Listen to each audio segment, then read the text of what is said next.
Biden drops out of 2024 race after disastrous debate inflamed age concerns. VP Harris gets his nod. President Joe Biden dropped out of the 2024 race for the White House on Sunday, ending his bid for re-election after a disastrous debate with Donald Trump that raised doubts about the incumbent's fitness for office. The unprecedented announcement, delivered less than 4 months before the election, immediately upended a campaign that both political parties view as the most consequential in generations. The president, intent on serving out the remainder of his term in office, quickly endorsed Vice President Kamala Harris to take on Trump and encouraged his party to unite behind her, making her the party's instant favorite for the nomination at its August convention in Chicago. The announcement is the latest jolt to a tumultuous campaign for the White House, coming a week after the attempted assassination of Trump at a Pennsylvania rally. A party's presumptive presidential nominee has never stepped out of the race so close to the election. President Lyndon Johnson, besieged by the Vietnam War, announced in March 1968 that he would not seek another term after just a single state's primary. Biden's July decision comes after more than 14 million Democrats cast votes supporting him through the primary process. Harris, in a statement, praised Biden's selfless and patriotic act and said she intends to earn and win her party's nomination. "I will do everything in my power to unite the Democratic Party and unite our nation, to defeat Donald Trump and his extreme Project 2025 agenda," she said. Biden's decision to bow out came after escalating pressure from his Democratic allies to step aside following the June 27 debate, in which the 81-year-old president trailed off, often gave nonsensical answers and failed to call out the former president's many falsehoods. "It has been the greatest honor of my life to serve as your president. And while it has been my intention to seek re-election, I believe it is in the best interest of my party and the country for me to stand down and to focus solely on fulfilling my duties as president for the remainder of my term," Biden wrote in a letter posted Sunday to his X account. Nearly 30 minutes after he delivered the news that he was folding his campaign, Biden threw his support behind Harris. "Today I want to offer my full support and endorsement for Kamala to be the nominee of our party this year," he said in another post on X. "Democrats, it's time to come together and beat Trump." Harris faces a staggering political to-do list in the coming days: securing the votes of delegates to claim her party's nomination, picking a running mate, and pivoting a massive political operation that had been built to re-elect Biden to boost her candidacy instead. Harris, if elected, would be the first woman and the first person of South Asian descent to be president. There were early signs that the party was moving to coalesce around Harris, who scored the endorsements of the Congressional Black Caucus and former President Bill Clinton, and former Secretary of State Hillary Clinton even before she had commented on Biden's decision to quit the race. But notably, former President Barack Obama held off, pledging support behind the eventual party nominee. "We are honored to join the president in endorsing Vice President Harris and will do whatever we can to support her," the Clintons said in a statement. But Obama, who had privately shared doubts about Biden's re-election chances, stopped short of endorsing Harris even as he praised Biden for his decision to leave the race. "I have extraordinary confidence that the leaders of our party will be able to create a process from which an outstanding nominee emerges," he said in a statement. Biden's decision came as he has been isolating at his Delaware Beach house after being diagnosed with COVID-19 last week, huddling with a shrinking circle of close confidants and family members about his political future. Biden said he would address the nation later this week to provide detail about his decision. Harris found out about Biden's plans on Sunday morning, and senior campaign and White House staff were notified just minutes before the letter went out, according to people familiar with the matter who commented on the private discussions on condition of anonymity. Biden had been reflecting on his future for the past couple days, and the decision was closely held. Now, Democrats have to urgently try to bring coherence to the nominating process in a matter of weeks and convince voters, in a stunningly short amount of time, that their nominee can handle the job and beat Trump. And for his part, Trump must shift his focus to a new opponent after years of training his attention on Biden. The decision marks a swift and stunning end to Biden's 52 years in electoral politics, as donors, lawmakers, and even aides expressed to him their doubts that he could convince voters that he could plausibly handle the job for another 4 years. Biden won the vast majority of delegates and every nominating contest but one, which would have made his nomination a formality.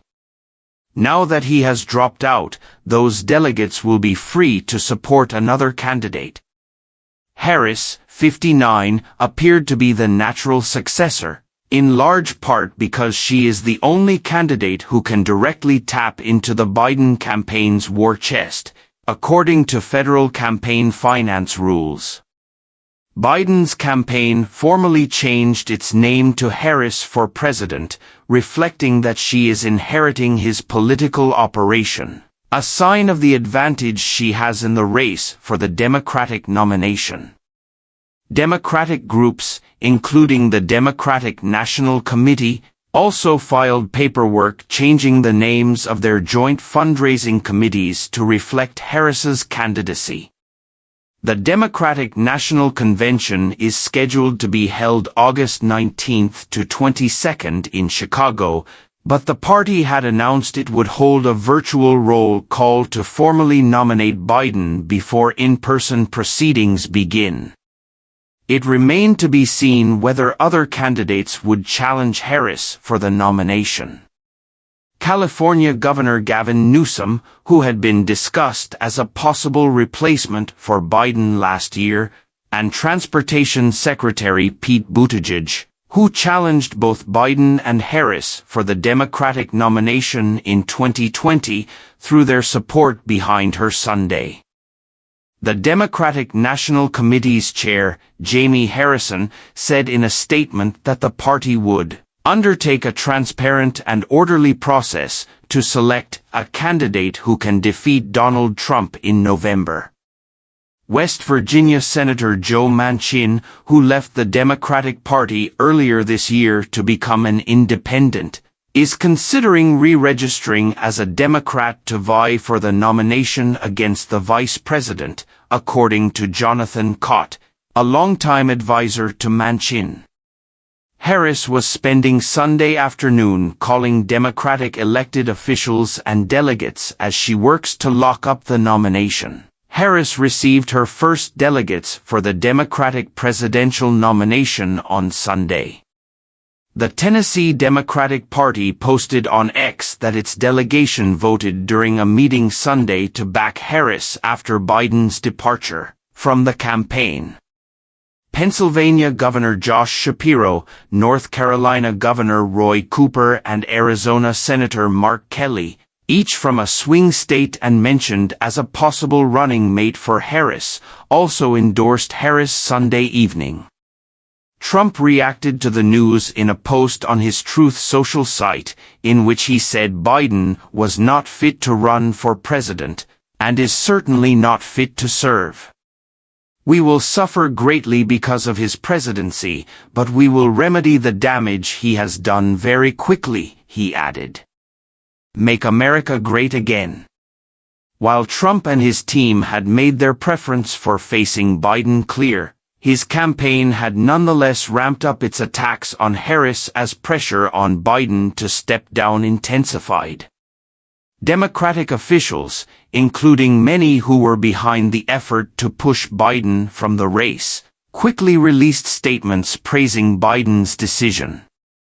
His decision, of course, was not easy, but he once again put his country, his party, and our future first, said Senate Majority Leader Chuck Schumer, Democrat New York Joe. Today shows you are a true patriot and great American. House Democratic Leader Hakeem Jeffries of New York praised Biden as one of the most accomplished and consequential leaders in American history. Republican House Speaker Mike Johnson said Biden should immediately resign if he is not fit enough to run for office. In a statement, Johnson said, November 5th cannot arrive soon enough. In addition to his planned address to the country, Biden still intends to host Israeli Prime Minister Benjamin Netanyahu at the White House this week, according to a person familiar with the president's schedule who was not authorized to comment publicly. The exact timing of the meeting is still not set in stone as Biden continues to recover from COVID. Netanyahu is scheduled Wednesday to deliver an address to Congress, and he is also expected to meet with Harris while in Washington. In 2020, Biden pitched himself as a transitional figure who wanted to be a bridge to a new generation of leaders. But once he secured the job he spent decades struggling to attain, he was reluctant to part with it. Biden was once asked whether any other Democrats could beat Trump. Probably 50 of them, Biden replied. No, I'm not the only one who can defeat him, but I will defeat him. Biden is already the country's oldest president and had insisted repeatedly that he was up for the challenge of another campaign, and another term, telling voters all they had to was watch me. And watch him they did. His poor debate performance prompted a cascade of anxiety from Democrats and donors who said publicly what some had said privately for months, that they did not think he was up to the job for 4 more years. Concerns over Biden's age have dogged him since he announced he was running for re-election, though Trump is just 3 years younger at 78. Most Americans view the president as too old for a second term, according to an August 2023 poll from the Associated Press NORC Center for Public Affairs Research. A majority also doubt his mental capability to be president, though that is also a weakness for Trump. Biden often remarked that he was not as young as he used to be, doesn't walk as easily or speak as smoothly, but that he had wisdom and decades of experience, which were worth a whole lot. I give you my word as a Biden. I would not be running again if I didn't believe with all my heart and soul I can do this job, he told supporters at a rally in North Carolina a day after the debate. Because, quite frankly, the stakes are too high.